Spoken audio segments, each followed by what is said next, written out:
Have you ever felt that your romantic relationship is breaking you down more than building you up? Have you ever sensed that your love for a woman does not nourish you, but quietly drains you from within, as if her presence slowly pulls away your psychological strength? This is not madness, but a deep psychological explanation offered by Carl Jung, one of the greatest minds in modern psychology. Jung discovered the existence of a dark feminine energy pattern, one that is not easily seen or understood, yet capable of tearing a man apart from the inside, all in the name of love. In this video, we will not speak of women as enemies, but of a hidden psychological phenomenon, almost like a spell, starting with enchantment and ending in internal collapse. This is not a passing story, but a call to awaken. There is a kind of woman who doesn't enter your life with force, but with gentleness. She doesn't scream, yet she unsettles you. She doesn't hurt you directly, but quietly weakens you day by day. She doesn't appear as the harsh or controlling type, but rather as a dream, the ideal lover, the one who ignites within you a deep sense of protection and attraction. She floods you with her gaze, her words, and with a need that makes it seem as if you're the only one who can save her. And because you're a man carrying old wounds in your heart, you instantly believe in that dream. You reach out not to be held, but to hold. You feel she needs you, and that you were born to be the shield that protects her. But what you don't realize is that you're handing over the keys to your soul to someone who doesn't seek to protect you, nor even knows how to protect herself. Little by little, your relationship begins to morph into an invisible arena of emotional depletion. Not due to open conflict, but due to subtle details that disturb you without explanation. Her sudden disappearances, her silence in the midst of affection, the jealousy she subtly stirs, and the blame hidden behind a sad face. The more you try to understand, the more confused you become. You feel guilty for doubting and terrified of letting go. The relationship drains you without a visible enemy. Just the ghost of a woman you loved so deeply, you allowed her to live inside you without boundaries. Carl Jung didn't call her a demon. He called her a shadow, the shadow of the woman, the other face that reveals itself not all at once, but drop by drop, behind closed doors. This woman is not evil, nor does she begin with harmful intent. Carl Jung deeply understood that this shadow does not emerge from malice, but from old wounds and unresolved psychological pain. In his view, she doesn't know what she's doing to herself. She simply acts based on a long history of inner conflict. But that doesn't make her any less dangerous to the man caught in her orbit. She behaves unconsciously, driven by deep survival patterns to avoid the pain the world has taught her to expect. She may have grown up in an environment of emotional neglect or harshness, perhaps with an absent or authoritarian father, causing her to believe that love equals control. Over time, she evolved into a woman who carries that shadow, this distorted connection between affection and dominance, between fear of pain and the need for power.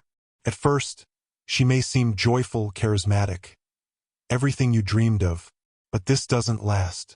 Deep inside her lies a constant, quiet rage, a rage she cannot fully explain, a fear of betrayal, of being abandoned, of being unloved, and so, she questions everything and everyone around her. Jung believed that such a woman doesn't aim to cause harm. She's simply trying to survive her own chaos. But he also warned that her internal war should never come at the cost of the man beside her. He should not be the tool she uses to soothe her wounds, nor the casualty of a battle he didn't start. You might wonder, why are some men drawn to this type of woman? Why doesn't the man run away from the beginning? Why doesn't he see the signs that later appear so obvious? The answer Jung gave was both shocking and liberating. What we do not face within, we live out as fate. A man doesn't just fall in love with the woman's shadow. He is drawn to it because it reflects his own. Deep inside this man may live a child who never felt truly nurtured.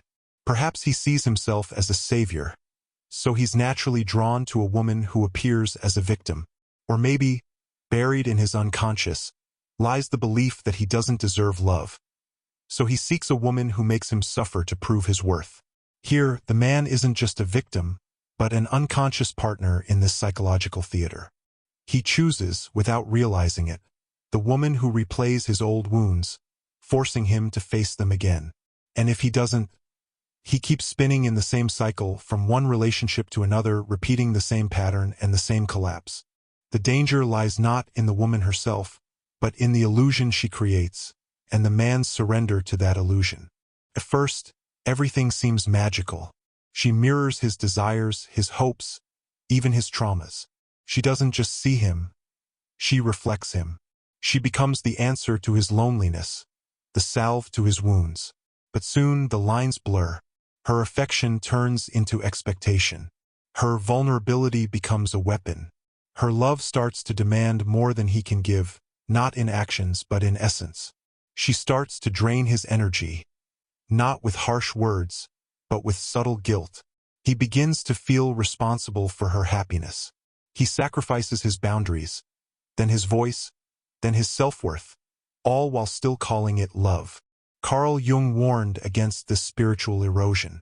He wrote, "People will do anything, no matter how absurd, to avoid facing their own souls. And this is what happens. The man avoids facing his own unresolved wounds by becoming lost in someone else's. He does not realize he is bleeding, because the wound is not visible. It's emotional, spiritual, a quiet emptiness that grows louder each day. True healing begins when the man stops asking, 'What's wrong with her?' and starts asking, 'What part of me needed this?' Because every relationship that weakens us, that slowly pulls us away from our essence, is not just a mistake. It's a message, a mirror. She may have come into your life as a storm, but storms only break what was already fragile." Carl Jung emphasized that healing is not found in avoiding pain, but in confronting it. Until you make the unconscious conscious, it will direct your life and you will call it fate. This is the key, to bring to light what lies hidden within. If a woman's presence consistently makes you feel smaller, if you silence yourself just to keep her, if love feels like emotional warfare, then it's not love. It's a psychological entanglement born from two wounded inner children searching for completion in each other, but only finding repetition. Real love does not demand your destruction. Real connection does not come at the cost of your soul. And a real woman does not need to break you in order to feel whole. To break free from the grip of this dark feminine energy, the man must reclaim his inner authority, the voice that was silenced under the weight of emotional dependency. This is not a call to hate or blame women. It's a call to wake up, because not every connection is sacred. Not every woman who needs you is meant for you, and not every pain you feel in love is a sign that you should try harder. Carl Jung once said, "The privilege of a lifetime is to become who you truly are, and who you truly are is not someone who was born to be emptied, day by day, in the name of keeping the peace.